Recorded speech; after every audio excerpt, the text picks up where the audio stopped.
Hello everyone. Today we will start with the science section for JKSSB account assistant. We'll start with the topic motion. Now before starting with the topic, you can also join us on our Instagram page, Facebook and Telegram for further updates. You can also buy the mock test related to account assistant from the Olive Boat app. Motion शुरू करने से पहले हम देखेंगे कि stationery object किसे कहते हैं। मोशन पढ़ने से पहले हम जानेंगे कि स्टेशनरी ऑब्जेक्ट्स क्या होते हैं। जितने भी ऑब्जेक्ट जिनकी पोजीशन फिक्स रहती है, यानी कि वो एक फिक्स प्लेस पे रहते हैं और टाइम के साथ उनकी पोजीशन में कोई चेंज नहीं आता, उन ऑब्जेक्ट्स को हम बोलते हैं स्टेशनरी ऑब्जेक्ट्स। एग्जाम्पल के लिए आ गए ट्री, इलेक्ट्रिक पोल्स, हाउस। जितने भी ऑब्जेक्ट एक फिक्स प्लेस पर होते हैं उन सबको हम एक स्टेशनरी ऑब्जेक्ट लेते हैं। एंड मोशन जो होता है वो इन स्टेशनरी ऑब्जेक्ट्स के रेफरेंस में कैलकुलेट किया जाता है। So the motion is defined as a body is said to be in motion when its position changes continuously with respect to the stationary object.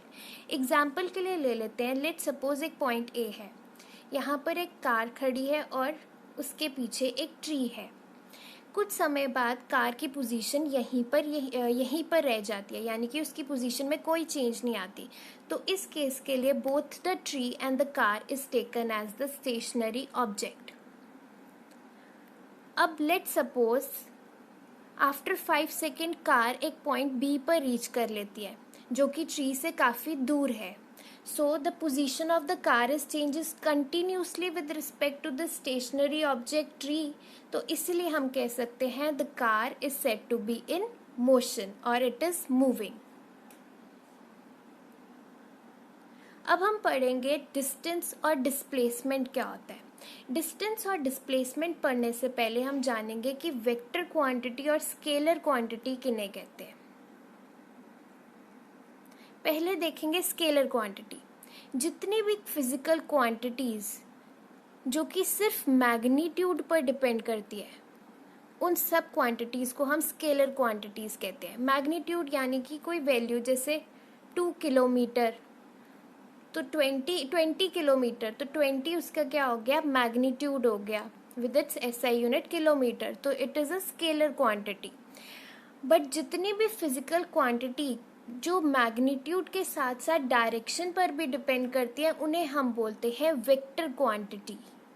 तो vector quantities are those physical quantities which has both magnitude as well as direction. जैसे कि 20 kilometre towards east, तो जब हमने direction को explain कर दिया तो ये एक वेक्टर क्वांटिटी बन गई। अब हम जानेंगे difference between the distance and the displacement. Distance जो होता है वो बेसिकली एक actual, it is the actual length of the path covered by a moving body. तो जो एक्चुअल पाथ कवर्ड किया होता है एक मूविंग बॉडी ने, उसको हम कहते हैं डिस्टेंस। और डिस्प्लेसमेंट जो होती है वो बेसिकली होती है एक शॉर्टेस्ट पाथ जो एक मूविंग बॉडी ने कवर्ड किया होता है, उसको हम बोलते हैं डिस्प्लेसमेंट।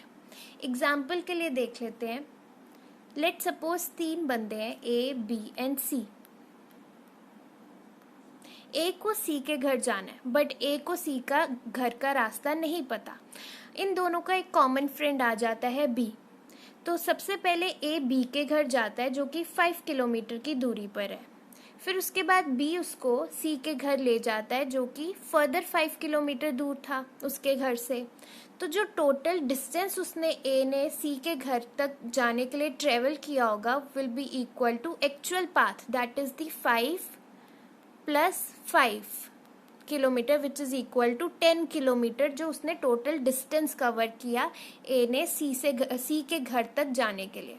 अब डिस्प्लेसमेंट में क्या हो जाएगा, सपोज अब ए को पता चल गया सी का घर सिर्फ 3 किलोमीटर दूरी पर था, तो ए डायरेक्टली सी के घर चला जाएगा which is equal to 3 kilometre. तो जो डिस्प्लेसमेंट हो गई वो हमारा शॉर्टेस्ट पाथ हो गई, दैट इज द 3 किलोमीटर जो ए सी के घर में ट्रेवल करा।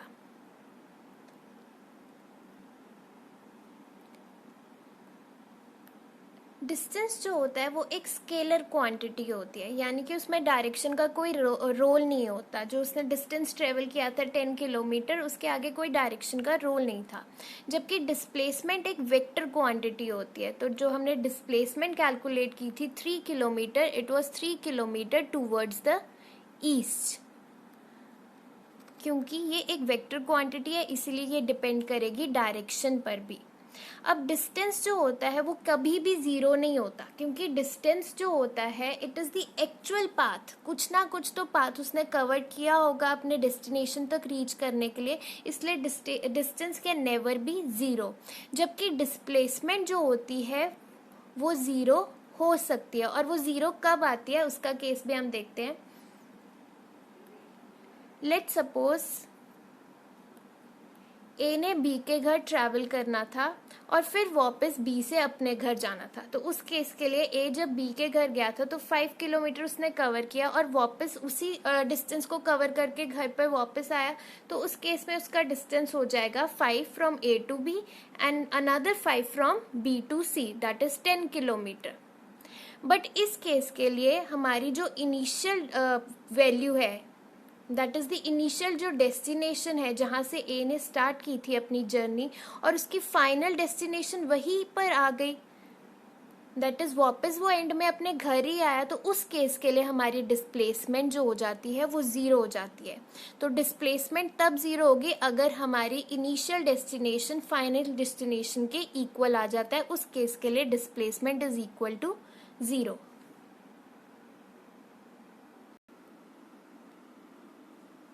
अब हम पढ़ेंगे दो टाइप के मोशन। एक होता है यूनिफॉर्म मोशन और दूसरा होता है non uniform motion. Uniform motion क्या होता है?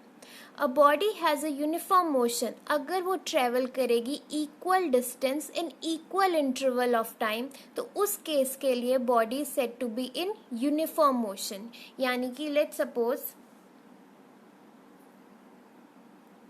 एक बॉडी ए है, उसने अपनी जर्नी स्टार्ट करी 8 AM। आफ्टर 1 आवर यानी कि 9 बजे उसने कवर किया 10 किलोमीटर डिस्टेंस।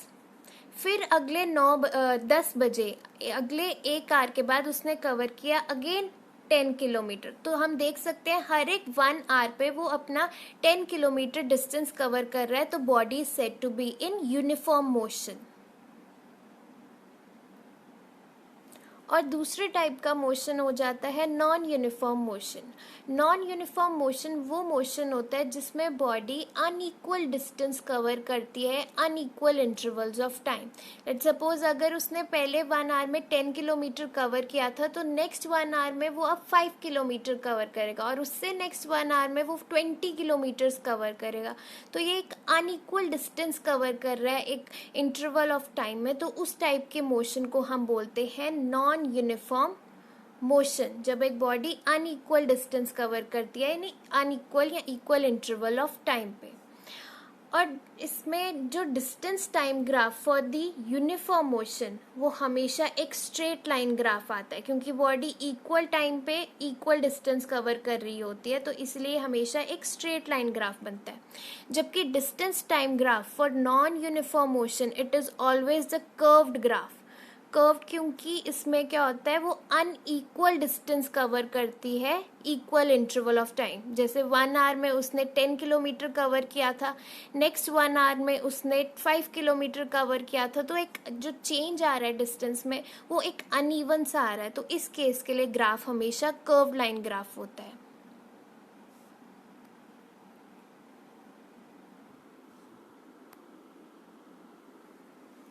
अब हम पढ़ेंगे concept of speed, velocity and acceleration. Speed क्या होता है? स्पीड होता है it is defined as the distance travelled by the body per unit time. उसको हम बोलते हैं is the speed of the body, और इसका SI यूनिट होता है मीटर पर सेकेंड। और स्पीड जो होती है it is a scalar quantity, यानी कि ये डिस्टेंस पर ट्रेवल करती है, जो कि एक स्केलर क्वांटिटी है जो कि डायरेक्शन पर डिपेंड नहीं करती। इसीलिए स्पीड भी क्या होती है, एक स्केलर क्वांटिटी होती है। फिर आ जाती है एवरेज स्पीड। एवरेज स्पीड जो होती है it is defined as the total distance travelled by the body to the total time taken to cover that distance, यानी कि एवरेज स्पीड को हम कैलकुलेट कर सकते हैं by the formula total distance upon the total time taken to cover that distance is calculated as the average speed of the body. क्योंकि ये भी स्पीड है तो इसका भी SI unit metre per second ही होता है। तीसरी टाइप की स्पीड आ जाती है यूनिफॉर्म स्पीड। अगर body equal distance equal interval of time में कैलकुलेट करता है तो उस बॉडी को हम कह सकते हैं कि body is travelling with the uniform speed.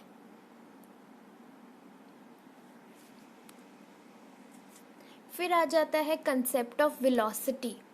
Velocity जो होती है it is the distance travelled by the body per unit time but in a given direction.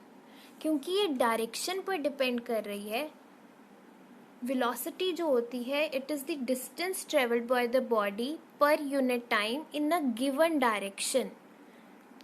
इसीलिए ये क्या होती है, एक वेक्टर क्वांटिटी होती है जो कि डायरेक्शन पर डिपेंड कर रही है। और इस केस में के लिए डिस्टेंस जो होता है वो डिस्प्लेसमेंट होता है। That is the velocity is the displacement per unit time.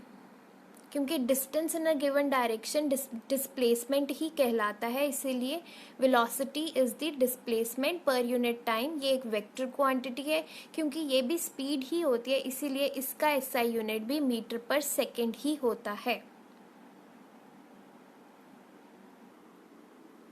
Uniform velocity भी यूनिफॉर्म स्पीड की तरह ही होती है। इसमें भी body equal distance equal interval of time में कवर अप करती है, बट जो यूनिफॉर्म वेलोसिटी होती है उसमें बॉडी ट्रेवल करती है एक स्पेसिफाइड डायरेक्शन में। अब कहते हैं कि speed and velocity they are not always equal in magnitude.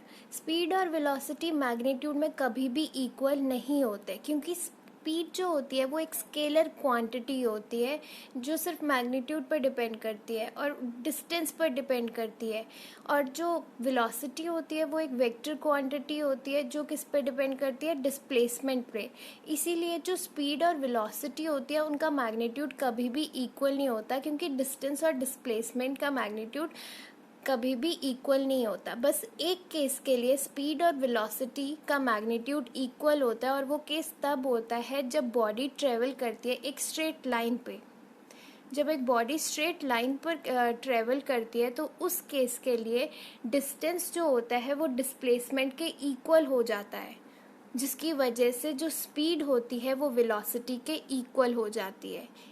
So the magnitude of speed and velocity is equal only if a body travels in a straight line. Other than that, इनका कभी भी magnitude equal नहीं आएगा। और क्योंकि speed एक scalar quantity है, इसीलिए it can never be equals to zero.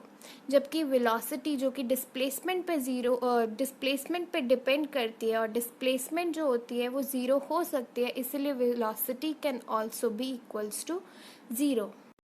फिर आ जाता है कंसेप्ट ऑफ एक्सेलरेशन। एक्सेलरेशन जो होता है it is defined as the rate of change of velocity with time. यानी कि एक्सेलरेशन को हम कैलकुलेट कर सकते हैं change in the velocity upon the time. इस केस के लिए v जो होता है वो फाइनल वेलोसिटी होती है, और u जो होती है उसे हम इनिशियल वेलोसिटी यानी कि स्टार्टिंग वेलोसिटी को हम u कहते हैं। So the change in the final and initial velocity upon time is equal to its acceleration. SI unit जो एक्सेलरेशन का होता है it is metre per second square होता है। स्पीड का मीटर पर सेकंड होता है और एक्सेलरेशन का मीटर पर सेकंड स्क्वायर होता है। एक्सेलरेशन भी एक वेक्टर क्वांटिटी होती है, क्योंकि ये वेलोसिटी पर डिपेंड कर रहा है, और वेलोसिटी जो होती है वो वेक्टर क्वांटिटी होती है, तो एक्सेलरेशन भी एक वेक्टर क्वांटिटी होती है।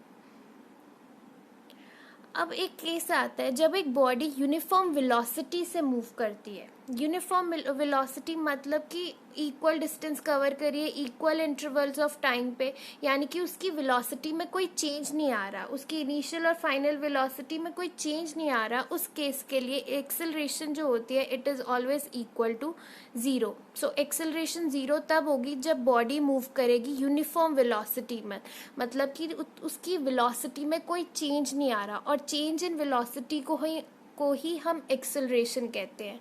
तो इस केस के लिए एक्सेलरेशन इज 0 हो जाएगी।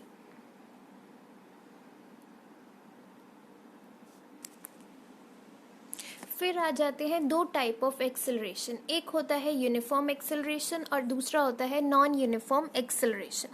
यूनिफॉर्म एक्सेलरेशन वो टाइप का एक्सेलरेशन होता है जिसमें एक बॉडी जब एक स्ट्रेट लाइन पे ट्रेवल कर रही है और उसकी वेलोसिटी इंक्रीज हो रही है but y equal amounts in equal interval of time. यानी कि जैसे हम एक एग्जांपल ले लेते हैं, सपोज एक बॉडी ए है, वो ट्रेवल कर रही थी 50 किलोमीटर पर आवर की स्पीड से। नेक्स्ट उसने क्या कर दिया, जब वो 1 आवर के बाद उसकी बॉडी ने 10 किलोमीटर पर आवर की स्पीड और इंक्रीज की, यानी कि 60 किलोमीटर पर आवर की स्पीड से अब वो ट्रेवल कर रही है। नेक्स्ट आवर में वो 70 किलोमीटर पर आवर की स्पीड से ट्रेवल कर रही है। तो हम देख सकते हैं कि जो चेंज आ रहा है उनकी स्पीड में, वो हर एक आवर के बाद 10 किलोमीटर पर आवर की स्पीड का चेंज आ रहा है। तो बॉडी जब एक जब उनकी वेलोसिटी इक्वल अमाउंट से इंक्रीज करती है, तब उस केस को हम बोलते हैं body is said to be travelling with the uniform acceleration. और इसका ऑपोजिट आ जाता है नॉन यूनिफॉर्म एक्सेलरेशन, जब एक बॉडी की स्पीड अनइक्वल अमाउंट से इंक्रीज करती है इन इक्वल इंटरवल ऑफ टाइम पे, तो उसको कहते हैं the body is travelling with the non uniform acceleration. यानी कि जैसे कि बॉडी पहले 50 किलोमीटर पर आवर की स्पीड से ट्रेवल कर रही थी, नेक्स्ट केस के लिए 60 किलोमीटर पर आवर से ट्रेवल कर रही है, और उससे नेक्स्ट केस के लिए वो 80 किलोमीटर पर आवर से ट्रेवल कर रही है। तो इस केस के लिए हम देख रहे हैं एक अनइक्वल इंटरवल से उसकी स्पीड बढ़ रही है। तो इस केस को हम बोलते हैं नॉन यूनिफॉर्म एक्सेलरेशन। अब एक्सेलरेशन के लिए जो ग्राफ होता है that is taken as the velocity time graph, और यूनिफॉर्म एक्सेलरेशन के लिए वेलोसिटी टाइम ग्राफ जो होता है वो एक स्ट्रेट लाइन ग्राफ होता है। तो यूनिफॉर्म एक्सेलरेशन के लिए velocity time graph it's a straight line graph, और नॉन यूनिफॉर्म के केस में वेलोसिटी या स्पीड टाइम ग्राफ जो होता है it is always a curved graph, क्योंकि जो वेलोसिटी होती है वो अनइक्वल अमाउंट से इंक्रीज करती है इन case of non uniform acceleration. फिर आ जाता है कंसेप्ट ऑफ रिटार्डेशन, जिसको हम डी एक्सेलरेशन या नेगेटिव एक्सेलरेशन भी कहते हैं। तो जब एक बॉडी नेगेटिव एक्सेलरेशन से ट्रेवल करती है, यानी कि उसकी वेलोसिटी डिक्रीज होती है, तो उसको हम बोलते हैं रिटार्डेशन। रिटार्डेशन का एसआई यूनिट भी मीटर पर सेकेंड स्क्वायर ही होता है, क्योंकि वो भी एक एक्सेलरेशन ही होती है। बट क्योंकि ये रिटार्डेशन में वेलोसिटी डिक्रीज होती है, तो इसीलिए रिटार्डेशन की वैल्यू जो होती है it is taken as negative. फिर उसके बाद आ जाते हैं एवरेज वेलोसिटी। एवरेज वेलोसिटी, जैसे कि एवरेज स्पीड हमने कैलकुलेट की थी that is the total distance upon the total time taken, वैसे ही एवरेज वेलोसिटी को हम कैलकुलेट कर सकते हैं total displacement upon the total time taken. और एवरेज वेलोसिटी को कैलकुलेट करने का एक और मेथड होता है, it is the average mean of the initial and the final velocity. इस फॉर्मूले से भी हम एवरेज वेलोसिटी को कैलकुलेट कर सकते हैं, या फिर total distance upon total time से भी हम एवरेज वेलोसिटी को कैलकुलेट कर सकते हैं। इसका भी SI unit metre per second ही होता है, बट ये एक वेक्टर क्वांटिटी होती है। फिर उसके बाद आ जाते हैं 3 इक्वेशंस ऑफ मोशन। सबसे पहली इक्वेशन ऑफ मोशन कहती है कि v is equal to u plus at। v यानी कि फाइनल वेलोसिटी जो होती है वो इक्वल होती है initial velocity plus acceleration into time के। So first equation of motion state v is equal to u plus at। फिर आती है सेकेंड इक्वेशन ऑफ मोशन जो कहती है s is equal to ut plus half at square. s यानी कि हमारा डिस्टेंस जो होता है it is equal to initial velocity into time plus half of acceleration into time का स्क्वायर के इक्वल होता है। तो सेकेंड इक्वेशन ऑफ मोशन ये आ गई। और थर्ड इक्वेशन ऑफ मोशन होती है v square minus u square is equal to twice a s, where v is the final velocity, u is the initial velocity and a is the acceleration and s is the distance. तो तीन equations of motions जो कि numerical solve करने में use की जाती है, तो वो है पहली v is equal to u plus a t, दूसरी s is equal to u t plus half a t square, और तीसरी आ जाती है हमारी v स्क्वायर यानी कि फाइनल वेलोसिटी का स्क्वायर और इनिशियल वेलोसिटी का स्क्वायर माइनस करके is equal to 2as, that is twice the acceleration into distance. ये तीन इक्वेशंस ऑफ मोशंस हम यूज करके न्यूमेरिकल सॉल्व करते हैं। अब एक जो न्यूमेरिकल सॉल्व करने के लिए कुछ फॉलोइंग पॉइंट्स हमें रिमेंबर करने पड़ेंगे। पहला पॉइंट,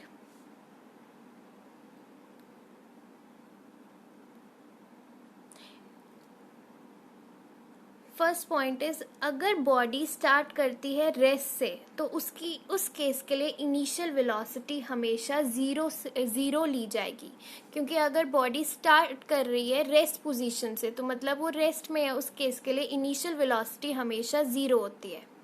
दूसरा पॉइंट, अगर बॉडी कुछ डिस्टेंस कवर करके रेस्ट में आ जाती है, अपने फाइनल डेस्टिनेशन पे वो रेस्ट में आ जाती है, तो उस केस के लिए फाइनल वेलोसिटी जो होती है that is equal to zero. तीसरा पॉइंट सबसे इम्पॉर्टेंट है, अगर बॉडी यूनिफॉर्म वेलोसिटी से मूव कर रही है, यूनिफॉर्म वेलोसिटी मतलब उसकी जो वेलोसिटी में कोई चेंज नहीं आ रहा, उस केस के लिए एक्सेलरेशन को हमेशा हम ज़ीरो के इक्वल लेते हैं। सो ये तीन पॉइंट्स हमेशा रिमेंबर करने पड़ेंगे हमें while solving the numerical based on the motion. Now we will study the graphical representation of the motion. सबसे पहले हम पढ़ेंगे distance time graph.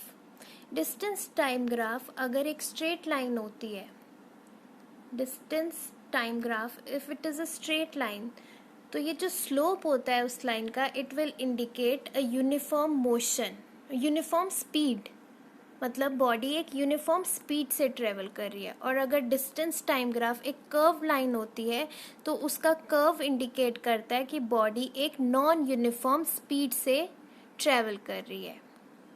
So the slope of the distance time graph, if it is a straight line, then it indicates that the body is traveling with uniform speed. And if the slope of the distance time graph is a curved line, then it indicates that the body is traveling with the non-uniform speed. Then comes the speed time graph, यानी कि velocity time graph. इसके लिए तीन type के graph होते हैं। Case one, जब when the speed of the body is constant, यानी कि जो बॉडी है वो एक कांस्टेंट स्पीड से मूव कर रही है, मतलब उसकी चेंज इन वेलोसिटी उस केस के लिए क्या है, ज़ीरो, तो एक्सेलरेशन उस केस के लिए ज़ीरो होगा। जब ऐसा केस आता है जब बॉडी एक कांस्टेंट स्पीड से, स्पीड टाइप ग्राफ हम ले रहे हैं, जब एक बॉडी कांस्टेंट स्पीड से ट्रेवल कर रही है तो उस केस के लिए जो स्लोप होता है वो इंडिकेट करता है यूनिफॉर्म वेलोसिटी को, यानी कि यूनिफॉर्म स्पीड को इंडिकेट करता है। और इस केस के लिए जो स्लोप होता है वो पैरेलल होता है एक्स एक्सिस के, यानी टाइम के बिल्कुल पैरेलल आता है।